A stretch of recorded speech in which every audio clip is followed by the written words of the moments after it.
பொரிச்சு சாப்பிடுற மீனை விட கல்லு மேல சுட்டு சாப்பிடுற மீன் தான் சுவை அவ்வளவு அருமையா இருக்கும். அதுலயும் குறிப்பா ஜிலேபி மீனை பிடிச்சு சுத்தம் செஞ்சு அம்மியிலேயே மசாலா அரைச்சு அந்த மசாலால அதை ஊற வச்சு தோசை கல்லு மேல போட்டு அதை சுட்டு சாப்பிட்டா அவ்வளவு அருமையா இருக்கும். அதுலயும் எங்க பாட்டி செய்யற மசாலா தான் இந்த கல் மீனுக்கு தனித்துவமே.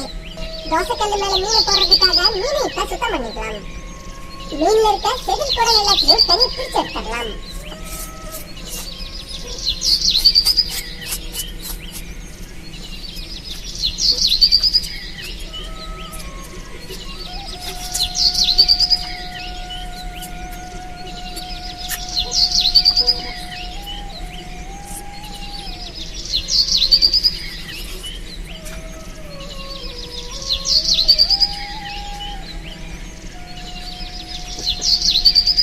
தோசைக்கல்லு மேல போடுறதுக்காக பிடிச்சு வச்சிருந்த 5 ஜிலேபி மீனை பயன்படுத்திக்கிட்டோம். இப்ப கல் மீன் செய்யறதுக்கு தேவையான மசாலா பொருட்களை பார்க்கலாம். 4 பச்சை மிளகாய், 20 வரமிளகாய், 50 கிராம் வர கொத்தமல்லி, 1 ஸ்பூன் பெருஞ்சீரகம், 10 சின்ன வெங்காயம், 100 கிராம் சோளம், 2 வெள்ளைப்பூண்டு, இஞ்சி. மீன் இப்ப தயாராயிடுச்சு. மீனுக்கான மசாலாவை இப்ப தயார் பண்ண ஆரம்பிச்சிடலாம். வர கொத்தமல்லியை இப்ப அம்மியில வச்சு அரைக்க ஆரம்பிச்சிடலாம். வர கொத்தமல்லி கூடவே வரமிளகாய், பச்சை மிளகாய் ரெண்டையும் சேர்த்து நல்லா அரைக்க ஆரம்பிச்சிடலாம்.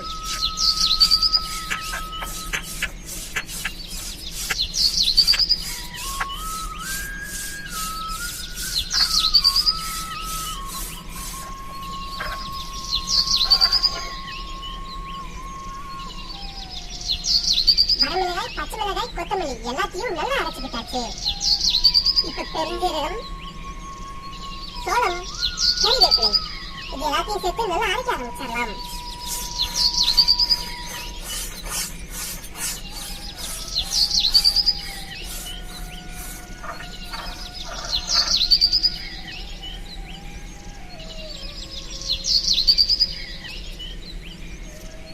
சோள மசாலாவை நல்லா அரைச்சுக்கிட்டாச்சு. இப்ப இஞ்சி பூண்டு அரைக்க ஆரம்பிச்சிடலாம்.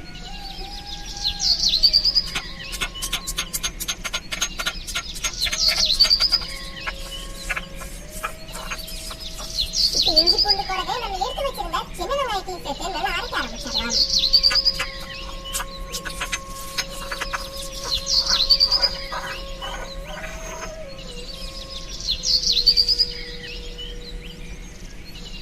இஞ்சி பூண்டு சின்ன வெங்காயத்தையும் நல்லா அரைச்சுக்கிட்டாச்சு. இப்ப கல் மீன் மசாலாவை கலக்க ஆரம்பிச்சிடலாம். கொஞ்சம் கல்லுப்பு, மஞ்சள் தூள், நம்ம அரைச்சு வச்சிருந்த இஞ்சி பூண்டு, வரமிளகாய், கொத்தமல்லி மசால், சோளம், சீரக மசால் இது எல்லாத்தையும் சேர்த்து கொஞ்சம் தண்ணியை சேர்த்துக்கலாம். மசாலாவை இப்ப கட்டி பதமா கலக்கி விட்டுடலாம்.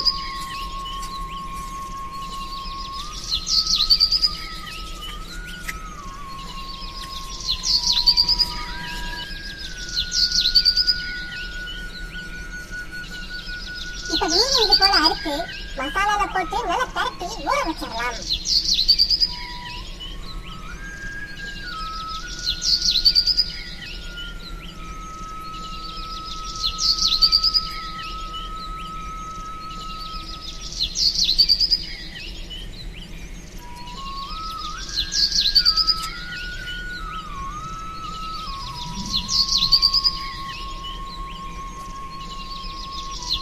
மசாலாவோட பரட்டி வச்சிருக்க மீன் 20 நிமிஷம் மசாலாவோட நல்லா ஊறணும்.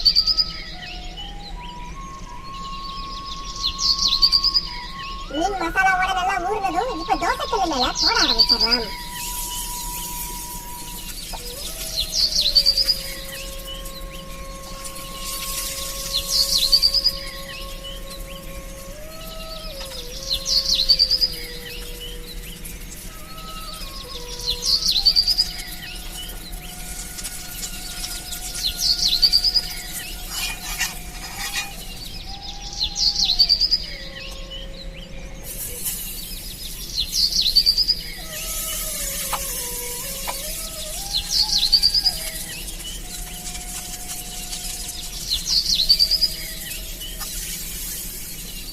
எல்லா மீனையும் தோசைக்கல்லு மேல போட்டு சுட்டு எடுத்துக்கிட்டாச்சு.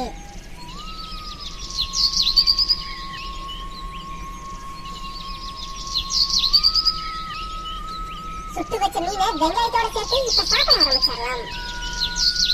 எங்க பாட்டி செஞ்ச கல்மீனை பார்க்கும் போதே வாயெல்லாம் எச்ச ஊற ஆரம்பிச்சிருச்சு.